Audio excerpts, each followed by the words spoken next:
Yo, what's up? Good morning sa inyong lahat mga tropa and welcome back again sa ating panibagong vlog. At sa episode na to, gagawin natin mga tropa. Dahil kahapon, purga tayo ng ating mga chikiting. Diba? So, nagpurga tayo dito sa mga day old natin. Tapos, nagpurga rin tayo sa mga week old natin.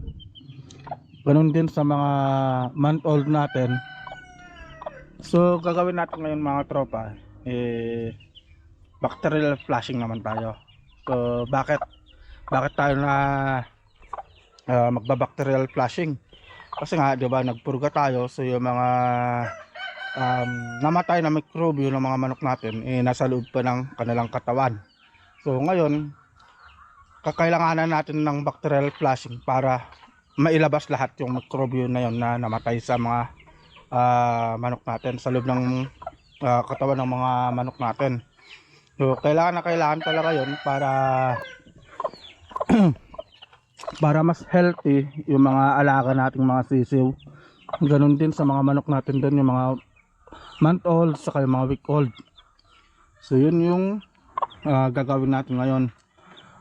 Tapos mamaya mga tropa huhuliin na natin yung mga ibang manok natin doon, ha-harvest natin dahil kailangan na natin silang ilagay sa scratch pin kasi hardening na yung mangyayari dyan mga tropa. So dyan na magsisimula yung pagbibigay ng calcium, pagbibigay ng mga vitamin B12. Dyan na rin magbibigay yung mga anong tawag doon, yung mga purga, vitamins, flushing, ayan, mga bacterial flushing, ganyan. So parang kukondisyon na natin lahat sila para sa ganun, pag na-record natin, nailagay natin sa TP, hindi na sila basta-basta na magkakasakit, o hindi na sila basta-basta na mga yayat, para yung pag nalagay natin sa cord, meron na silang yung tawag doon, talagang may kondisyon na yung katawan nila. So yun yung gagawin natin mga tropa na. At the same time, so kagagaling ko lang kasi sa baka, kaya hindi pa tayo nakapagbibigay ng kanilang pagkain. So yun gagawin natin mga tropa na. Pero sasabay na natin yung bacterial flushing nila sa mga pagkain nila. So ganun same procedure, ihalo natin yung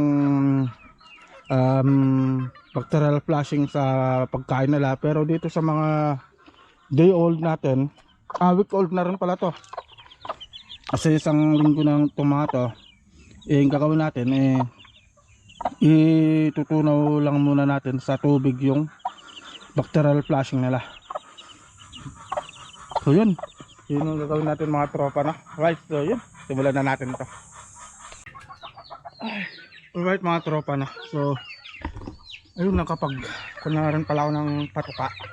Bago pala tayo magbigay ng bacterial flushing, magtukaan muna tayo dito sa mga stag natin, saka mga pullets natin. Ay, mga pullets natin mga tropa. So bibigyan rin tayo ng Betman Pro vitamins sa mga alaga natin na. Kasi matagal na rin tayong hindi nakapagbigay ng vitamins nila. So ano ba ngayon? Saturday? Sunday. So nung last na nagbigay tayo is nung Friday pa. So unahin na natin itong mga makukulit natin dito. So kaya nito.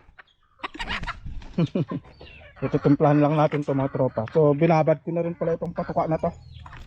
Binabad ko na sa tubig. Tapos hinugasan ko na rin. Tapos lalagyan lang natin ng kunting tubig para mahalo ng maigi yung vitamins na nilagay natin mga tropa. Tama na yan. Haluin lang natin para talagang kapit na kapit yung vitamins sa patuka nila.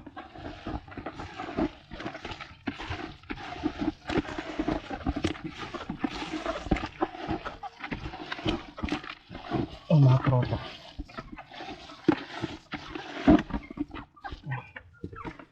Pwede na yan. Ibigyan natin itong mga astrolop natin.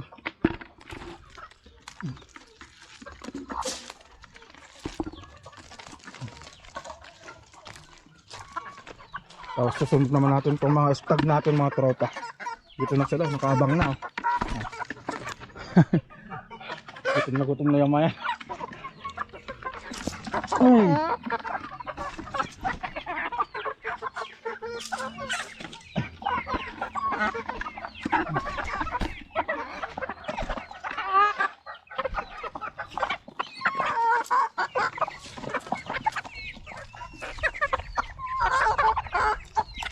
May mga tropa.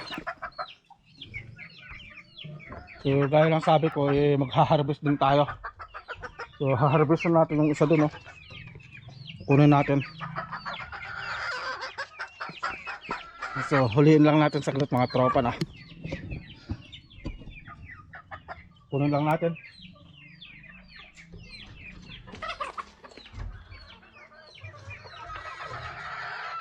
Nahirapan tayo ng huli nito.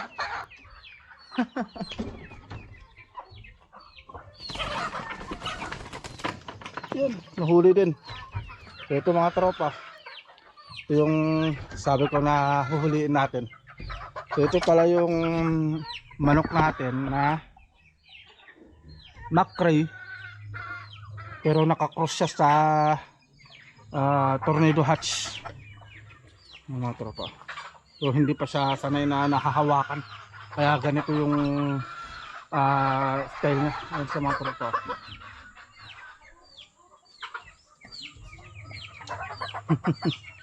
Macrae na nakakross sa tornado hatch, mga tropa. Yun siya, napakagandang manok. So ang edad pala na ito, mga tropa, is 4 months old. 4 months old pa lang to. So Macrae black pala ito, mga tropa, no? Macrae black na nakakross sa tornado hatch.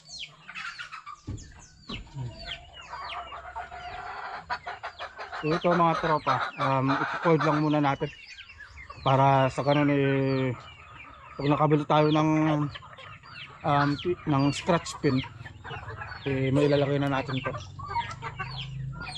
So ito, mga tropa, lumalaban na kasi, early maturing. Unlike din sa mga naunang mga manok natin, kung sila late maturing yung mga yan. Pero kung ako yung tatanungin ng mga tropa, mas maigi, mas gusto ko yung manok sa late maturing kasi mas fully develop kasi yung kanilang katawan bago sila lumalaban. Unlike sa mga to, early maturing, ganito pa lang yung katawan nila, pero lumalaban na. Ayan. So napakagandang manok, mga tropa. So nilagyan ko na rin pala ng maiksi na tali. Ayan, maiksi na tali para sa kanun, pag ganun na record na natin, sanay na sila. So yun pala yung isang tips natin sa mga gusto magmanok ganito. Yan. Para sa kanun, pag tinali mo sila dun sa may record, hindi na sila magpupumiglas kasi sanay na sila. Kaya hindi na sila mahirapan, para hindi na ma-damage yung kanilang paa. Kasi yun ang iniingatan natin, mga tropa, yung mga paa nila. Kasi pag once na-damage yan, wala na. Hindi na buo yung palo nila, hindi na malakas yung palo nila. Ganun din sa pakpak. Sa pakpak naman, iniingatan din natin yung pakpak nila kasi isa rin yan sa nagpapalakas sa manok. So yun, alright. So i-cold lang natin ito, mga tropa, tapos magbibigay na rin pala tayo ng bacterial flushing sa mga chikiting natin. Right, so yun. Alright, mga tropa, so ayun na, mga tropa, nakatali na, so hindi na siya nagpupumiglas, tahimik na siya. Unlike sa pag hindi mo nasanay na lagyan ng tali yung mga manok, talagang magpupumiglas yan, yung lilipad yan ng lilipad hanggang sa madadamage yung paa nila. Pero ito, ayun mga tropa, oh. So, ganyan lang siya, diba? Right, so yun. At magbibigay na tayo ng bacterial flushing sa mga manok natin, sa mga chikiting natin. So gamit pala natin na bacterial pang bacterial flushing is ito, Ambroxifil Max. Ayan, yan yung ginagamit natin lagi. Tapos yung ginagamit natin na pang purga is ito mga tropa, Bastonero. Ayan, itong dalawa na to. So tips ko lang mga tropa na sa pagbibigay ng bacterial flushing sa mga week old, kagaya ng 1 week, isang beses lang. Tapos din sa mga magwa 1 month na, 2 beses mga tropa. Tapos sa mga 1 month mahigit, paras lang 2 beses. So yun yung may papayo ko sa inyo, para yung mga mikrobyo, mga bakterya na namatay nung nagpurga tayo, mawawash out lahat yon, para matanggal sa loob ng katawan ng mga alaga natin. So yun mga tropa, no? So itimplahin natin to at ituturo ko sa inyo yung paraan kung paano ako magbigay ng bacterial flushing. Right, then let's go. Alright mga tropa, no? So ito pala yung paraan natin ng pagbibigay ng bacterial flushing. So the same way din sa ating pagpupuruga, hinahalo natin to sa kanilang pagkain, sa kanilang patuka ng mga tropa.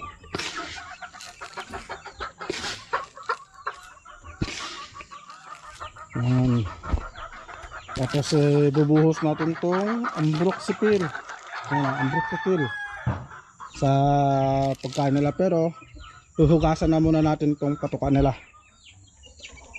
The same procedure din mga tropa, no, sama ginagawa natin sa pagbibigay ng vitamina, sa pagbibigay ng pamurga, at sa pagbibigay ng bacterial flushing. Para-paras lang yan. So bakit ko nga ba ganito yung ginagawa ko? Kasi mas effective to mga tropa, na mas effective to kaysa dun sa mga ginagawa natin na tinutunaw sa tubig. Kasi mas na-absorb ng katawan nila yung ganito. Pero yun nga lang mga tropa, no, may kunting kaibahan pala itong bacterial flushing na to. So nakita nyo naman mga tropa, no, may kunting tubig-tubig pa. Tapos ilalagay natin yung bacterial flushing na to, itong Ambroxifil. Bibigyan natin ang mga tropa.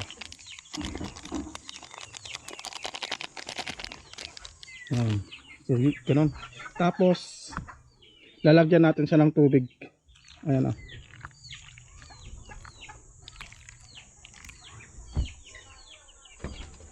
Haluin lang natin. Haluin natin mga tropa.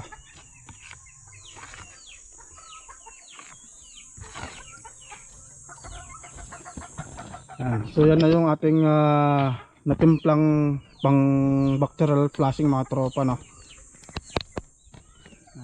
Pero ito na mga tropa, para mas effective yung ginawa natin. Kung makita nyo, may tubig-tubig pa siya, pero hindi na tayo magbibigay ng tubig nila. So ito na yung pinakatubig nila. Yan. So mamayang hapon na tayo magbibigay ng kanilang tubig. Ibibigay natin sa mga tropa, sa mga 1 month old na natin. Ito, saktong 1 month old. Yan sila, oh. So sinadya ko palang gutumin sila mga tropa, no, para sa ganun agad-agad kainin nila to. Ayan. Ayan. Ayan, tropa.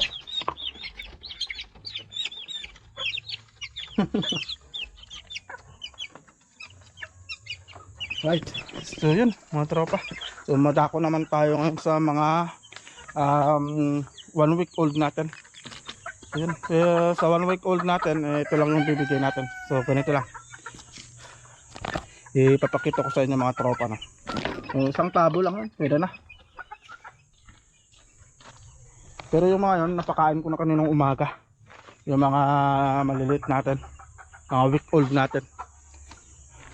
So ito, isang beses lang to mga tropa. Isang beses na lang natin gagawin to sa mga week old natin. Ayan.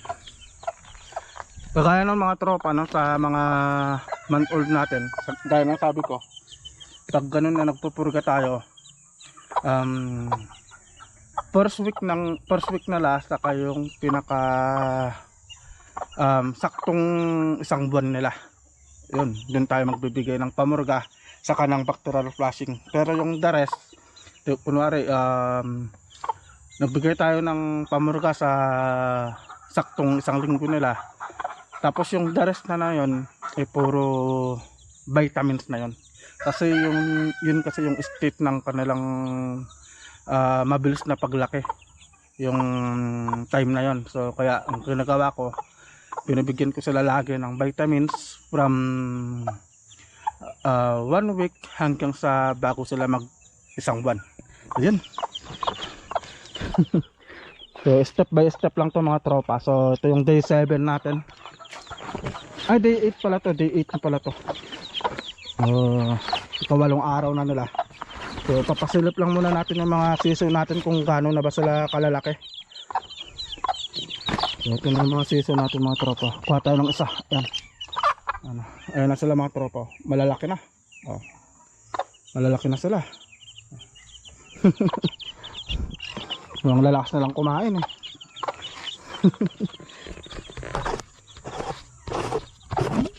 Ayan. So magtitimpla lang tayo ng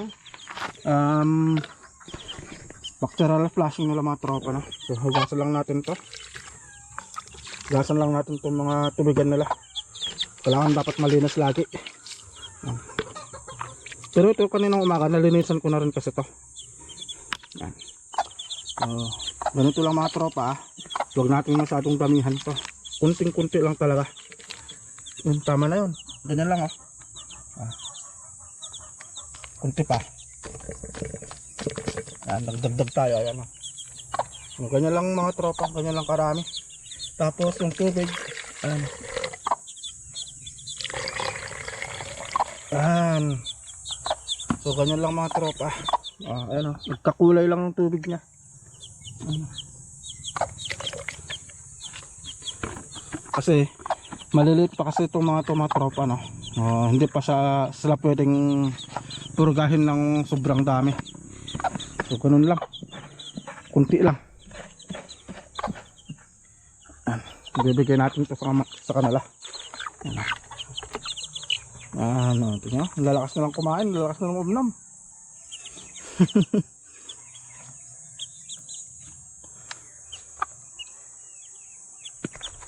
Ayan, so ganun lang yung procedure ng pagbibigay natin ng mga bacterial flushing sa ating mga alaga, mga tropa no?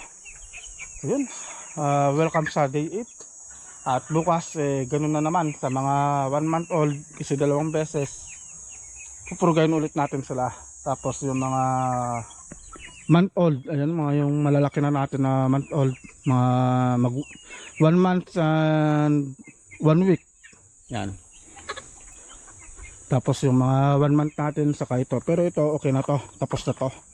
So ang gagawin natin dyan, vitamins na lang naman. Batman Pro. Ayun, Batman Pro yung binibigay natin lagi. Right, so yun. Dito na rin siguro matatapos tong vlog natin mga tropa. At another day na naman sa ating manukan. At natapos na naman tayo sa gawain natin. Right, so see you sa next na vlog natin mga tropa.